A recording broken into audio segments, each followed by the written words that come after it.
Hey everyone, it's Andy. And Scott. And before we get started, we wanted to just take a quick moment to offer our heartfelt sympathy and just say that our hearts go out to all the people that are connected with the shooting in Las Vegas this week and all the folks in Puerto Rico that are dealing with horrific conditions, and the folks in Florida and Texas that are still in the midst of recovery as well. Our country's had a really hard go at it lately, and I know there's some people in Oklahoma that are affected by it directly, and a lot of us indirectly. We encourage you, if there's any way you can get involved and help, please do. There's folks everywhere that need a helping hand.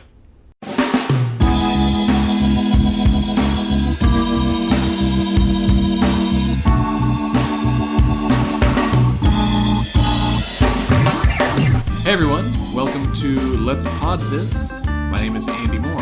And I'm Scott Nelson. And here's where we're at today with Oklahoma politics. So what we've kind of found out this week is there's been a whole lot of inaction since our last episode. But Floor Leader John Echols in the House, apparently sent an email out to House Republicans telling them to expect to return to the Capitol next Monday, and with hope of some kind of possible vote on Tuesday. So we'll see what's up with that. Also, we'll talk a little bit about the capital gains exemption as a possible option for increasing revenue for our state government to the tune of $465 million per year, according to the Oklahoman, right? That's right. We'll briefly discuss the proposed HOPE Act, which is the Medicaid bill that won't die, and it needs a death panel. Absolutely. And then furloughs for State Department of Health employees, the impact on maybe on our budgets, on our personal budgets of state appropriations being down. And then later in the episode, we have an interview with Joe Warren, who's with the OEPA. That's the Oklahoma Energy Producers Alliance. They are the kind of the trade group for the small producers of oil and natural gas. So, back to the Capitol on Monday next week. Scott, what do you think that might mean?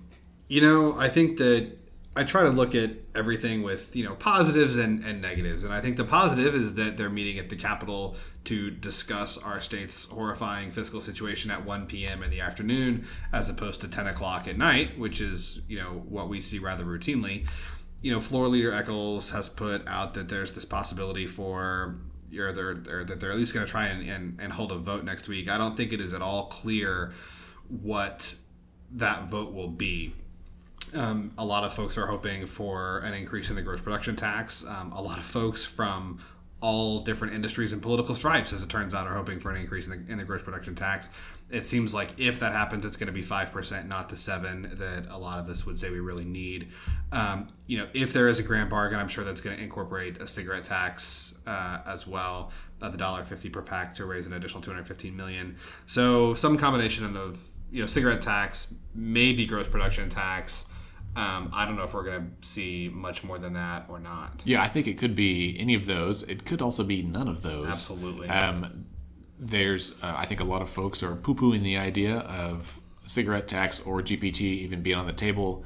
And because Echols sent the email out, from what I read, he just sent it to Republican members that's his caucus. He's going to talk to them first. But it may be something that they're just going to try to fill the budget hole by removing some exemptions, which would only require 51 votes. Yeah. And they could do that with just their one party. They could do that. They could also appropriate funds from the rainy day fund. Can they do that with just a simple majority? They can do that with a simple majority, yeah, as long as it meets the constitutional requirements for how the rainy day fund can be used. Gotcha. All right. Well, I guess we'll find out more about that later this week and certainly next week. Scott, you wanted to talk about the capital gains exemption and what that looks like for the state budget. Yeah, so there's a study that was released today that there was a capital gains exemption passed that basically says you don't have to pay the capital gains tax, which is a tax that is normally assessed on investment income. And there was an exemption passed several years ago that said if you sell certain types of property in Oklahoma, you don't have to pay capital gains on the proceeds from that sale. The study that was been kind of talked about on social media and in the newspaper today is that this Oklahoma Policy Institute, maybe I think is the one who commissioned the study, I'm not positive, that they has cost the state like $461 million in revenue, but is not actually creating any new investment, spurring new investment, creating jobs, all the things that tax breaks and exemptions are supposed to do. It's just costing us money. And that really only impacts people of much higher incomes. Right. People who have enough property that they can sell it and make money. And bully for them that they do. It just seems like they should have to pay taxes on that, at least at some rate, even if it's not the way that ordinary income is taxed. I think the other thing we kind of started to get into last week and didn't quite get to was that we talked about decades worth of income tax cuts that have cost the state an estimated $1 billion annually. We know that there is a decrease in revenue from decreasing the gross production tax from 7% to 2%, which we're going to talk about a little bit more later in the show. We know that there's lost revenue from other tax exemptions and incentives like the property tax capital gains exemption. Functionally, what that amounts to is when you look at the Oklahoma budget total appropriations, since fiscal year 2009, we're down almost 16%. It's like 15.9% across the board, with some agencies having been cut 40%. We keep hearing words about finding efficiencies, cutting the fat off. It's okay to make cuts because we have these bloated state agencies, and that's just, even if it was true 8 years ago, it's not the case now. I think that there is a case to be made that in times of economic downturn, do we want to increase taxes and those sorts of things? And I think that that's a legitimate economic argument that you can have. But what's not being talked about is when you have a state that's experiencing times of economic hardship, which because of the decline in oil and gas prices, Oklahoma has a lot over the last 8 to 10 years. In times of economic hardship, people depend on core services more, not less. So we have the situation in our state where people are needing things like Medicaid. They're needing things like the Supplementary Nutrition Assistance Program. They're needing meals to be provided for their kids at school. But as those needs are going up, the funding for them is going down. Mm-hmm. And that's a huge problem. We need to, in my view, take steps to restore funding. I mean, ideally to 2009 levels. That's probably pie in the sky, but certainly above where they are now. There's just Oklahoma Healthcare Authority announced today that they're looking at a 9% provider rate cut starting December 1 because of the budget shortfall, and they don't know where this money's going to come from. I can tell you that with a 9% provider rate cut, there are a lot of children in Oklahoma who are going to lose their doctors. Right. So, there was an article that came out today from Dale Denwalt at the Oklahoman about this proposed cut to Medicaid reimbursement rate, so the rate that Medicaid pays doctors or care facilities to care for folks. And it would certainly be a devastating cut. Right now, Oklahoma, their Medicaid program pays physicians about 87% of what the Medicare rate is. So that's kind of because Medicare is the largest insurance company in the country, we kind of base everything on that as like a middle of the road benchmark. So we pay only 87% of that.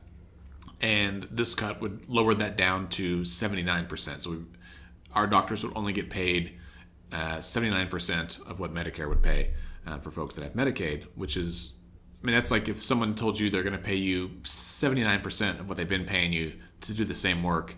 That's no one's going to do that. And like you said, doctors will just start saying, I can't afford to see you anymore. And not just doctors, but behavioral health providers, counselors, occupational therapy, speech therapy. Yeah. Nursing homes. So the Oklahoman's article also has an interview with Nico Gomez, who used to be the one that ran Medicaid. Now he's at the Oklahoma Association of Healthcare Providers, which is like a nursing home group. And he said right now nursing homes are already underpaid. They get paid $20 less per day than what it actually costs to take care of that person. and there's some folks that are private pay and that are able to pay out of pocket that make up the difference. So basically, nursing homes are losing money, losing $20 a day for everybody that's on Medicaid. Our state just kind of another way we're circling the drain if they don't, and this is all if they don't find a way to fill that budget hole that was created by the unconstitutional, I'll say illegal. If it violates the Constitution, that seems illegal to me. But that's a fact. A fee. So, all right. Scott, you and I both work in healthcare, and this kind of hits below the belt, I think, for us, and really does impact people's ability to go to the doctor, which is ridiculous. On a related note, the proposed so-called HOPE Act, I forget what HOPE stands for. Gosh, it doesn't stand for anything like actual hope. Not for actual hope. So this was a bill that came up last session. I believe Representative Elise Hall was the one that authored it or ran it. She didn't write it. It's a bill that's come from other states. No one actually seems to know who wrote it because it's an out-of-state quote-unquote nonprofit advocacy organization that goes around the country pushing this bill in state legislatures. Yeah, so it's come up in something like 7 states, 12 states, I forget. And it's a bill that it basically requires everyone who is on Medicaid to reapply for Medicaid every 3 months. So 4 times a year you have to go through all the hassle of applying for Medicaid. If you've never done it or never helped anyone do it, I have.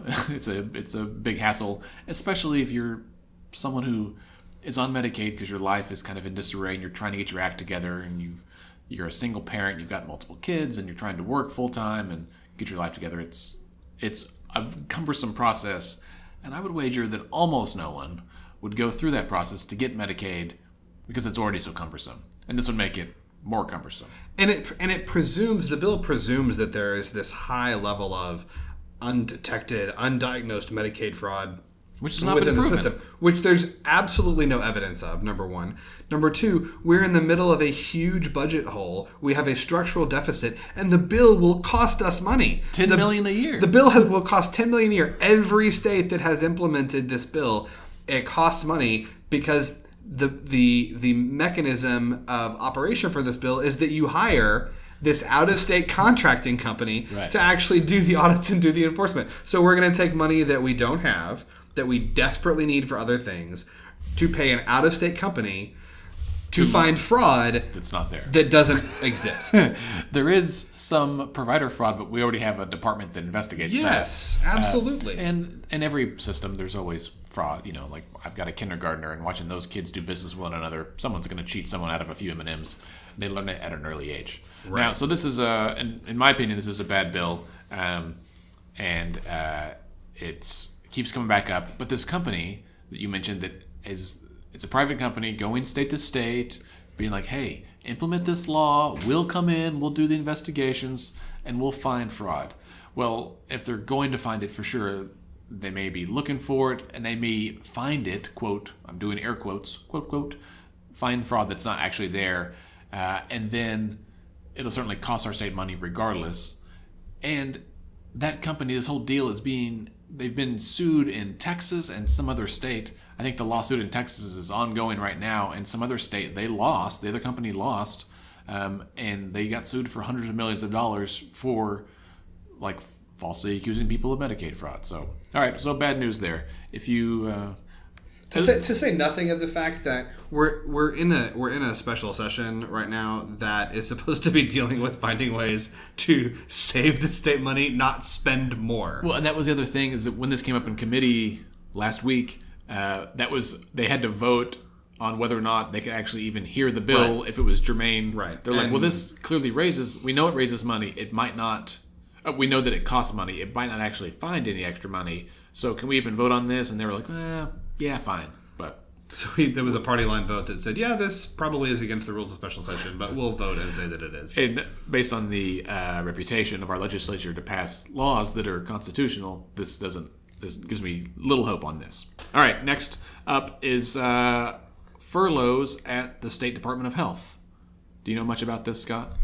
I know that they have been. Are they occurring? Are they? This is one that I don't know a ton about this. That's right. This is in my wheelhouse. So they announced that beginning November 1st, all state Department of Health employees who make more than $35,000, so not the lower income folks, but everyone else, will have to be mandated to take 2 furlough days, so 2 unpaid days per month, 1 per pay period, and as a way to make up a gap in funding. Now, they were careful in their wording of their press release to say it's not necessarily due to state funding, because they have taken a cut, and I think over the last 10 years it's like almost a 30% cut, but last year it was only like 2%. But they attributed this to cuts at the federal level, which may or may not have actually occurred. And this is across the board furloughs, even for employees who are currently 100% federally funded. So one area I know about is like the HIV STD service, an important service considering that our state is dealing with a syphilis outbreak right now, and we have like the 4th highest rate of chlamydia in the country, something really high. So anyway, this is a big deal. That department is almost entirely federally funded by dollars that are still there and will be there, and they too are being required to take 2 unpaid days. If you think about it, so you have to take 1 day every 2 weeks. How many work days are in a 2-week period? 10. 10 work days. You take 1 of them off without being paid. That's 10%. 1 out of 10 is 10%. A 10% pay cut. That's what they have to have, is a 10% pay cut. That sucks.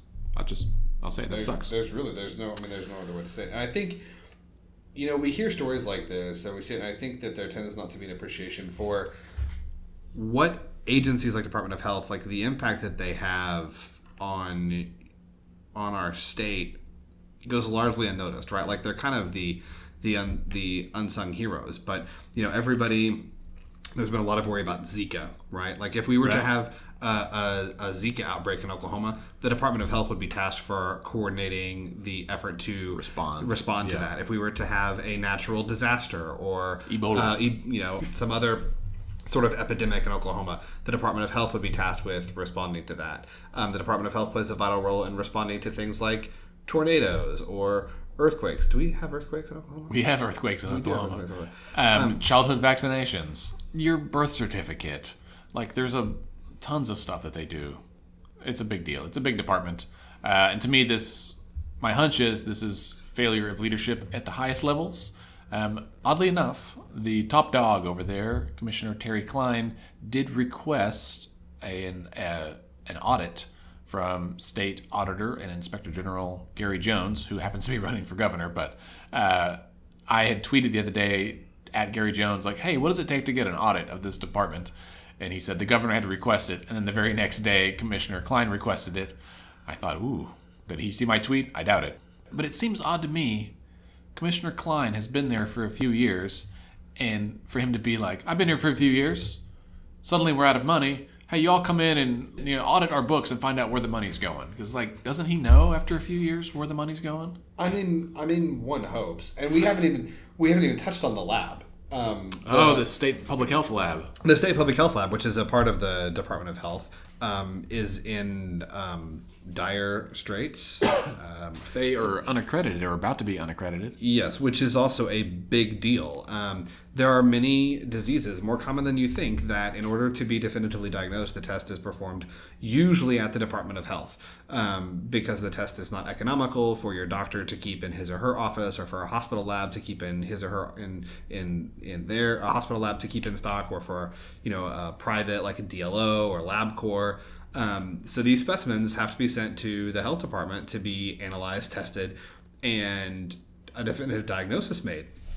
And when your lab loses accreditation, that whole process is in jeopardy. And there are people who depend on this. Like, we can't just not have a state public health lab.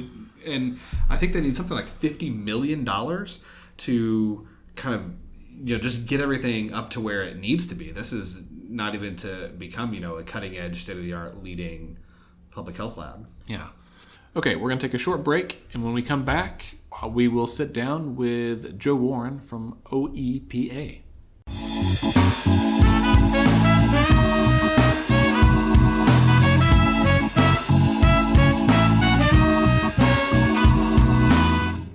Hey everybody, we're back. We've got a special guest with us today. Our guest is Joe Warren. Joe is a founding board member of the Oklahoma Energy Producers Alliance, or OEPA, a new trade organization for oil and gas that we've got here in the state. Joe's been in the business for about 36 years, started in 1981. He's a partner with Cimarron Production Company here in Oklahoma City, has wells all over the state. And we wanted to get him on the show with us today to talk about the gross production tax, the implications that has for oil and gas producers in Oklahoma, implications that it has for the budget, and just kind of talk about exactly what GPT is, what the rate is now, what we're talking about changing it to, and how that's going to impact everybody. A little bit of a correction. I'm also a partner in Brown and Borelli out of Kingfisher, Oklahoma, which is our sister company and actually operates the majority of our wells. And the majority of those wells are in Kingfisher County. Beautiful. All right, going to do it again? No, that's good. I would say be careful on hitting the table there because it'll pick up the sound. So cool. As you kind of lean on it, it'll move it around. Beautiful. Well, Joe, we sure appreciate you coming on with us today. My pleasure. All right, how are you? I'm well, thank you. All right, ready to talk some of the nitty-gritty about gross production tax? I'll be happy to. All right. So for those people that are kind of tuning in to this for the first time, maybe they've heard that this increase in GPT, that's something that's getting thrown around a lot on Twitter. It's getting thrown around a lot on the news and in the dueling press conferences that we keep seeing at the Capitol. What is the GPT, or gross production tax? The gross production tax is a tax that is levied on the gross proceeds of the sale of oil and gas. And traditionally that was 7% in the state of Oklahoma, and it has, in the past few years, was taken to a 2% rate for the first 3 years of a new well. And I think what OEPA, or the discussion is, the possibility of raising that tax to, if not to the level that it used to be, at least to something higher than 2%. All right. I think it's probably good to distinguish between OEPA and OIPA. Absolutely. Joe, do you want to tell us the difference between those two groups? Sure. OIPA is the Oklahoma Independent Petroleum Association. It was founded back in the early mid-50s by small independent producers who basically needed to protect themselves from the political power that was held by the major oil and gas companies. And they realized that the only way they could do that was to join together and unite and basically speak with one voice. And that's what they did until recently. And they were quite effective. Sure. OEPA is the Oklahoma Energy Producers Alliance. That was formed by a group of about 20 former OIPA directors and former chairmen that stepped out last spring, and once we realized that the OIPA could no longer represent small producers when their interests conflicted with those of the large horizontal drillers. Right. I think it's so interesting that OIPA started to represent small producers, and then over time they became less effective at that, and they shifted over to bigger producers, and so people left to kind of restart a new small producers association. I think trade associations are fascinating to see that kind of shift. Well, there is a lot of irony there because back in the 50s, the political power was being held by the major international oil companies. Of course, the big companies now are the large public companies and the private equity funded companies. Sure. Are using investor money to drill these wells. Sure. Yeah. When you say small producers versus a large producer, can you give us kind of any idea quantitatively what that means? Well, I think you typically see the big horizontal drillers. They tend to be either large public companies like Continental or Devon Oil. There also are a lot of companies that are funded in the neighborhood of several hundred millions of dollars up to $1 billion or more by private investment groups from the coast, and also by funded by investments from outside the United States. Excellent. Versus like a small producer is going to be like a locally owned company. Exactly. The OEPA, we want to represent the small Oklahoma independent producer. Our members are people that are Oklahomans. We're born and raised here. This is where we make our living, where we spend our money. Our profits don't go out of state. They stay here in Oklahoma. And we think those people need to have a voice that protects their interests. Right now, the large horizontal drillers would have people believe that we are no longer relevant and insignificant and of no importance, and that's just not the case. Absolutely. So it's a little odd, I think, to hear a group that's an oil and gas trade association to say, "Hey, this tax overhead's at 2%. We ought to bump that up. That'll be at 7%." Can you kind of tell us what's the impetus or the reasoning to advocate for this increase in the gross production tax? Well, the main reason is that we're all Oklahomans. Our members live here in the state. We live all in communities all around the state. Our kids go to the schools. We rely on the state services just like the rest of the people who live in Oklahoma. And we look around at what's happening now, and we realize that when the gross production tax was dropped to 2%, it was a mistake. The difference between the revenues in gross production tax today and what it used to be, it's about $800 million lower today, and that's in spite of the fact that we're producing more oil and gas today than we have in decades. So, and that also happens to be just about the size of the hole in Oklahoma's budget. So funny coincidence that. Yeah, so we want Oklahoma to do well. We've always paid 7% on our production. Still pay that on our vertical production, on our stripper wells. And we just don't think it makes any sense for Oklahoma's oil and gas reserves, which are a finite resource, to be taxed at 2% on wells that are making as much as 4,000 to 6,000 barrels of oil equivalent a day, while stripper production, wells that are barely hanging on, barely economical, are paying 7%. Yeah, so that's kind of been the thing, and there were some bills passed last session that bumped up that tax rate a little bit, but only on wells that have already been producing for a while. How much of a well's production happens in that first 3 years? Well, these horizontal wells, I've heard numbers in the first 3 years that they produce anywhere from 60 to 80% of their total reserves.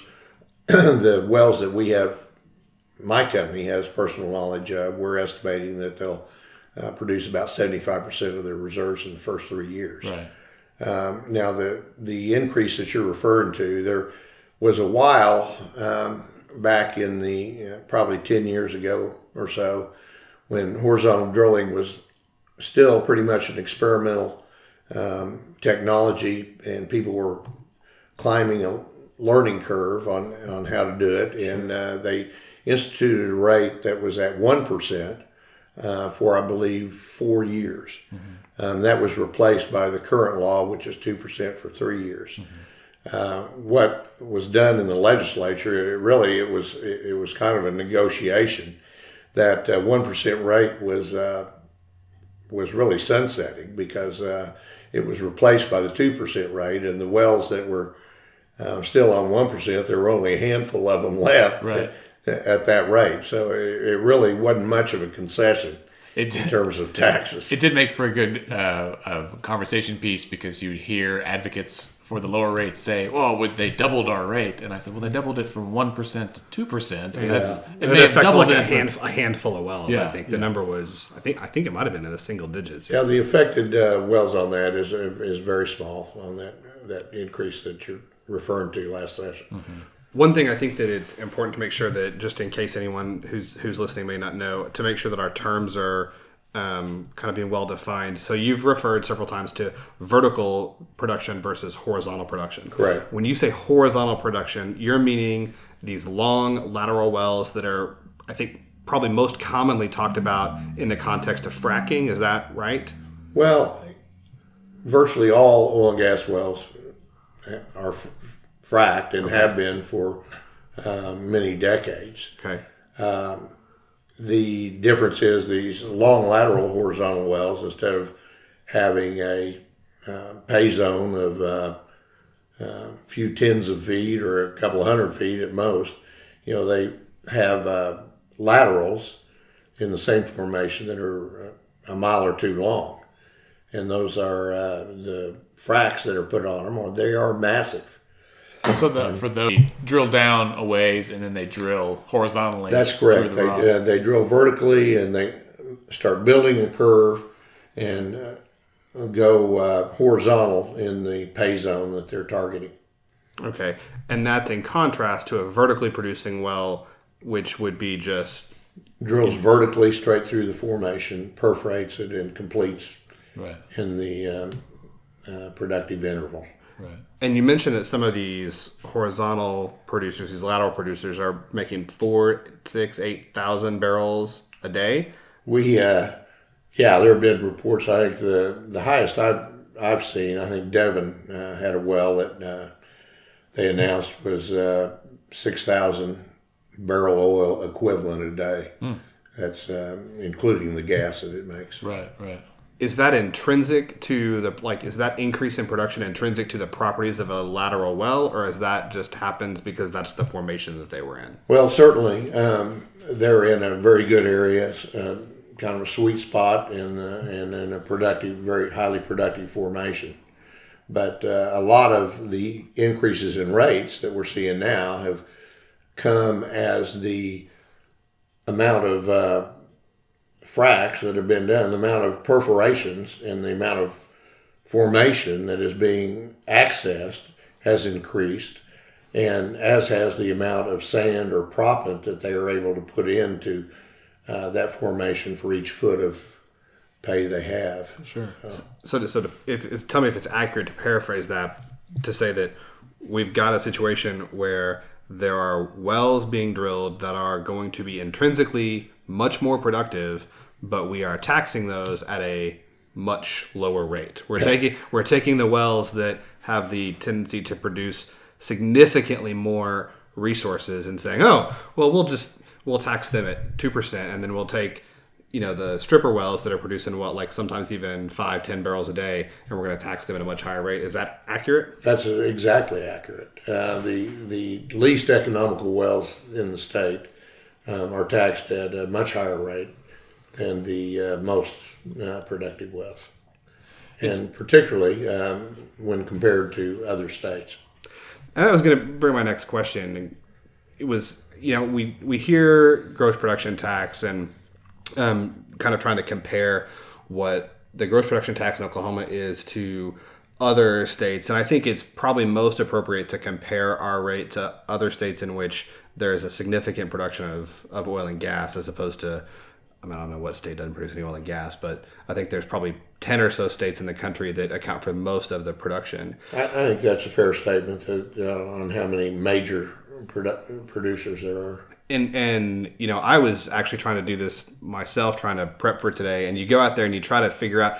I wound up on the revenue pages for the tax collection offices of 10 different states, trying to figure out. And it seems like it can get pretty complicated, because there's the actual gross production tax, and then a lot of states have an ad valorem tax, which Oklahoma doesn't have an ad valorem tax actually on the minerals themselves, right? But we do have an ad valorem tax on surface equipment. Is that? We actually, surface equipment is by and large exempt from ad valorem tax. We also do not tax mineral ownership, whereas most of the states do.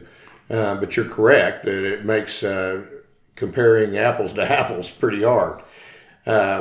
We have looked at, there was a study done in the last year or two by the state of Idaho that went in and compared effective taxation rates on oil and gas and Oklahoma at 7% was the lowest of the major producing states. Texas was a bit over 8%. North Dakota on new oil is 10%. So obviously, when we're at 2%, we're taxing a fraction of what most of the states are. Well, I've heard that even in states that that do have higher rates, aside from just being able to have a better cash flow for operations for the state government, it allows them to put some money away in a rainy day fund. And so Alaska, I think, kind of famously increased the size of their rainy day fund. And the governor said, listen, someday this stuff's going to run out and we're going to need this money.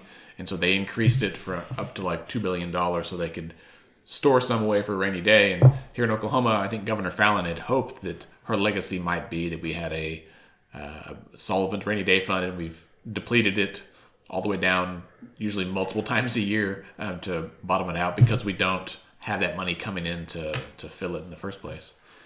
I think most of our members would say that's correct. I think the cut in the gross production tax, in retrospect, was an overreach by the industry, and it was a mistake made by the state of Oklahoma, and it's hurt the state, and it's hurting it today and going to continue to hurt it.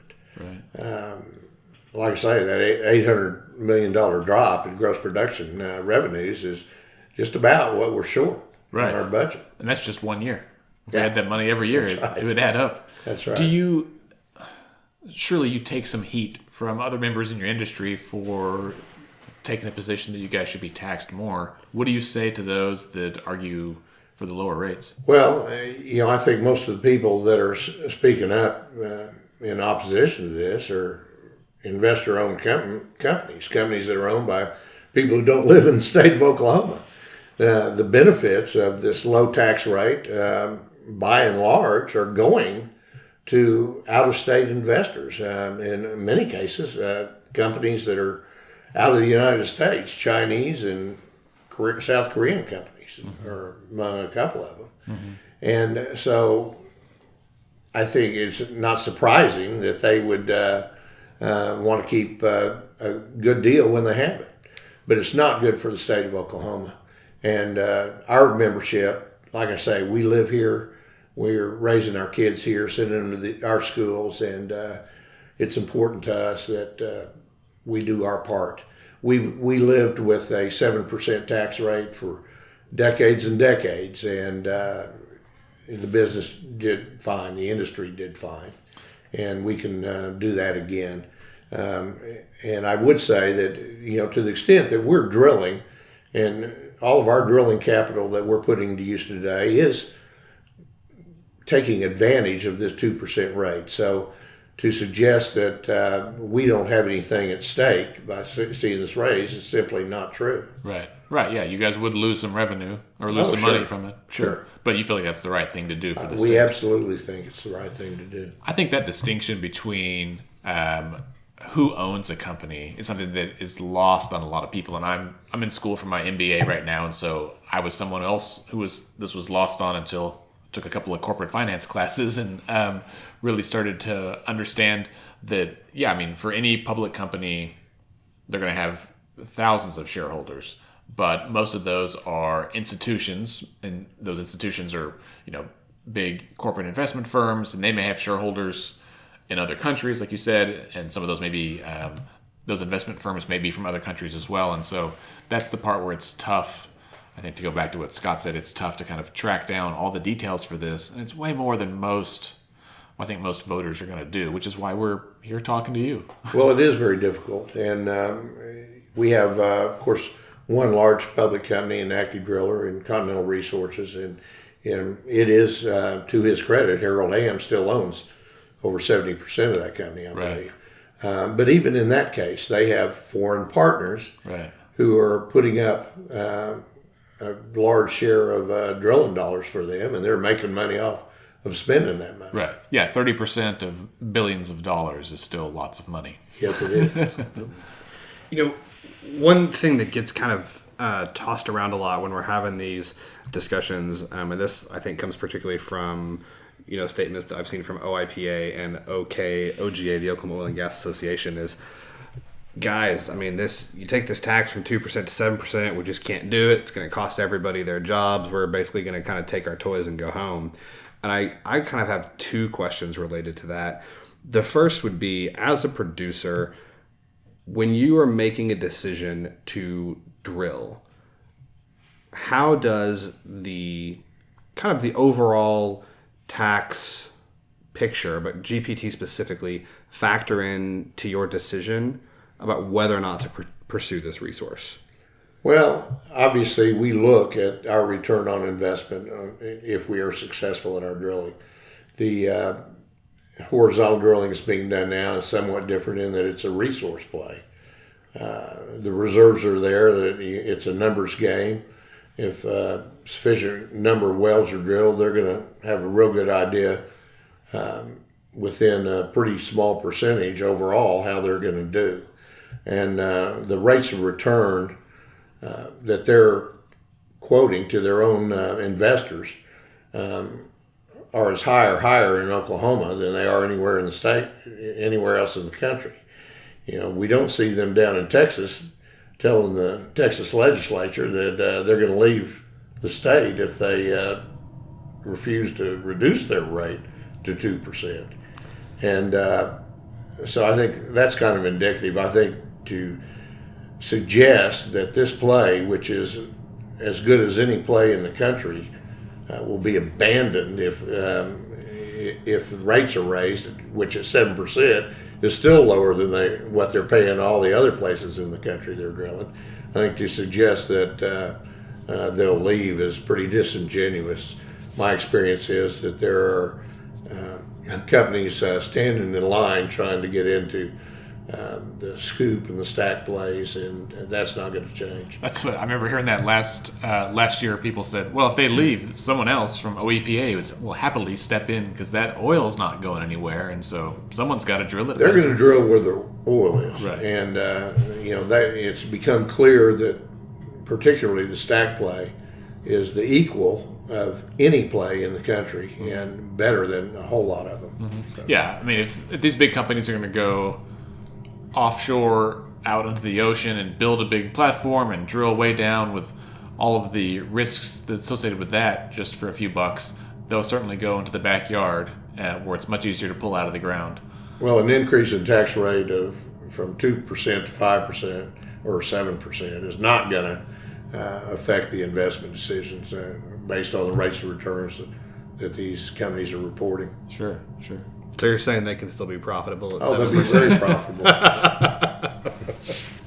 In fact, we are some of the rates that we've heard quoted, internal rates of return, relatively speaking. I thought it was in here.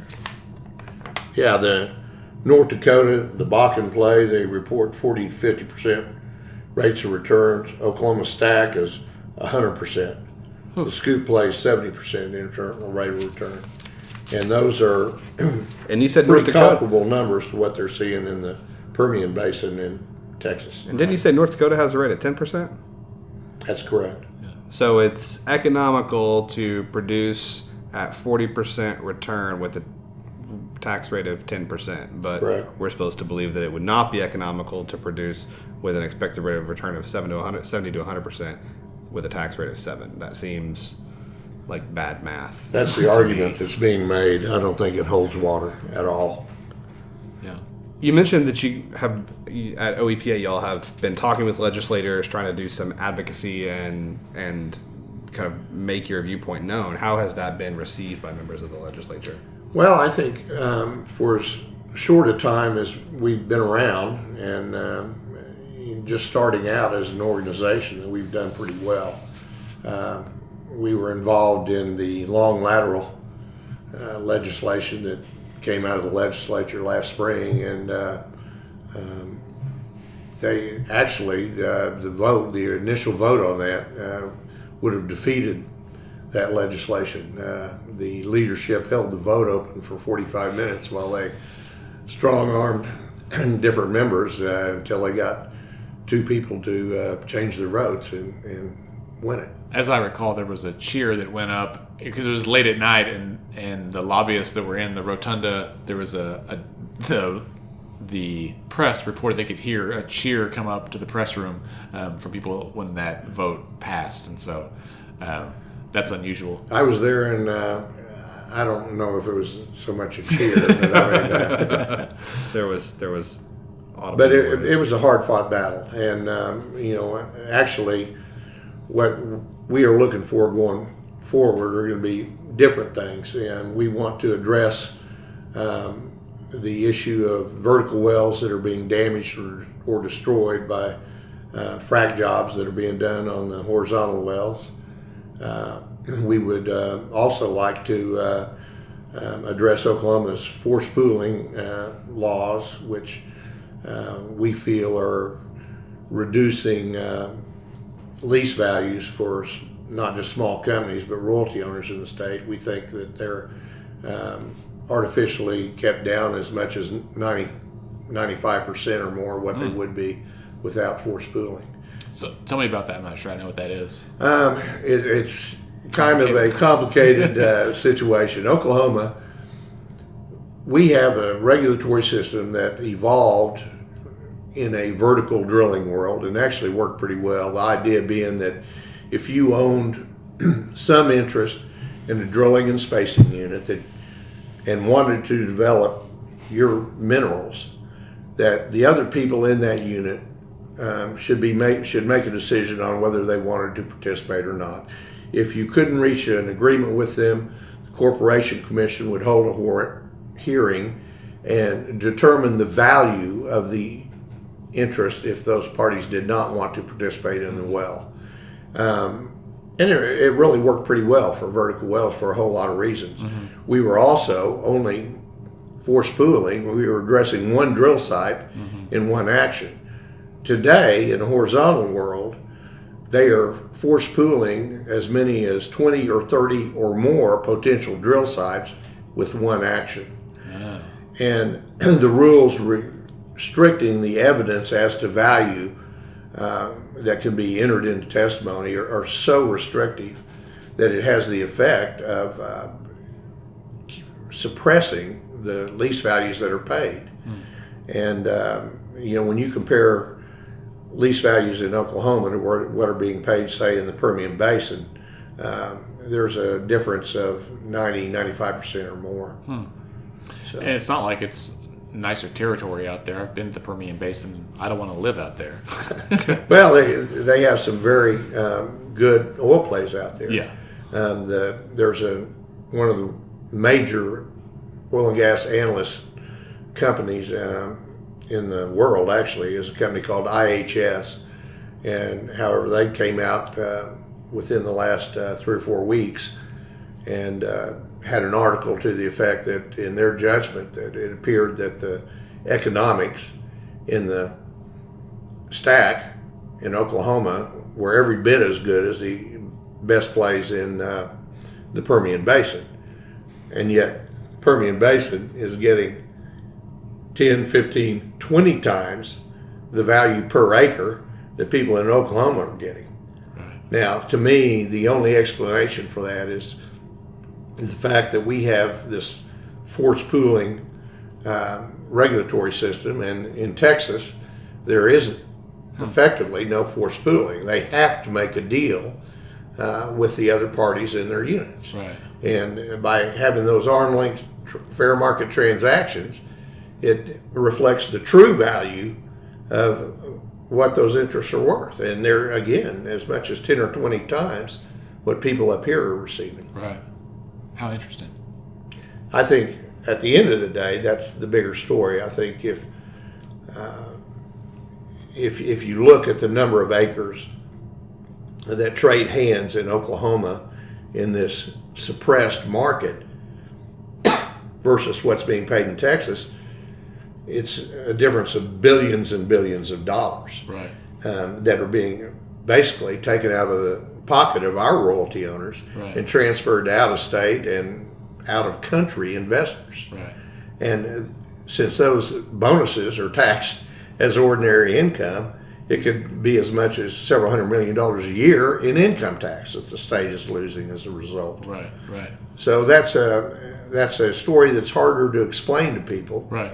But at the end of the day, it is a much bigger story. Right. It sounds like Oklahomans who own mineral rights for their property are getting shortchanged on the true value of what those minerals are worth. I think they absolutely are. Now, when you look at the prices that are being paid in Oklahoma today and compare them to historical rates, Oklahoma royalty owners look at it and say, this is great. We're getting a great rate.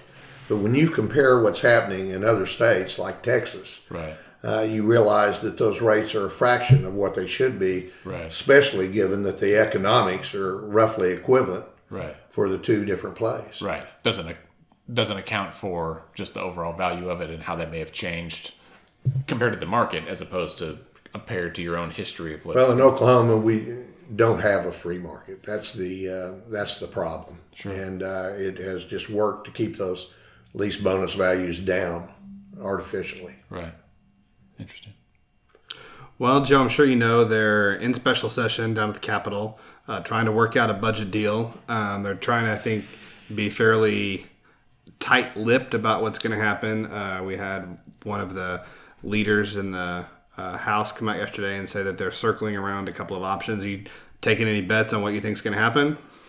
Well, I don't. I'm hearing a lot of different things, and it looks like if there is an increase in gross production tax, that 5% is the number that I'm hearing. But I know that there are a lot of big companies out there at the legislature trying to prevent that from happening. And they say in politics that money trumps merit every time. The other part of that, though, is that constituents trump everything. So if enough Oklahoma citizens around the state call their legislators and tell them what they want to see happen, it'll happen.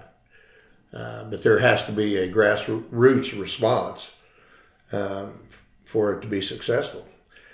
We've done some polling that indicates, and off the top of my head, I think the overall favorable numbers for increasing gross production tax to 7%, polled in our poll at 67% favorable. Among Republicans, it was 57%.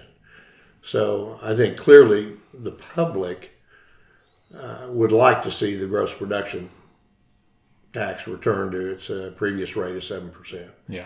And we think that's what ought to happen.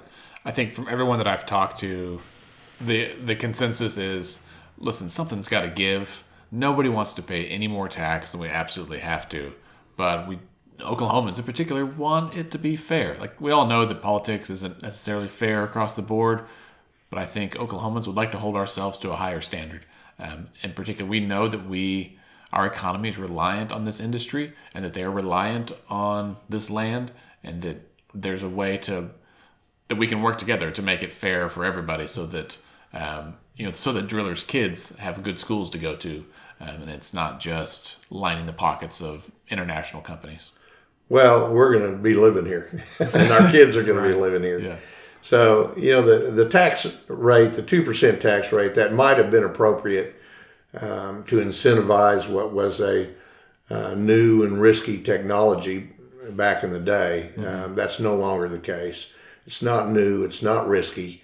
And it's cheaper now, too, right? Yeah. I mean, the rates of return and production that is being achieved don't need to be incentivized.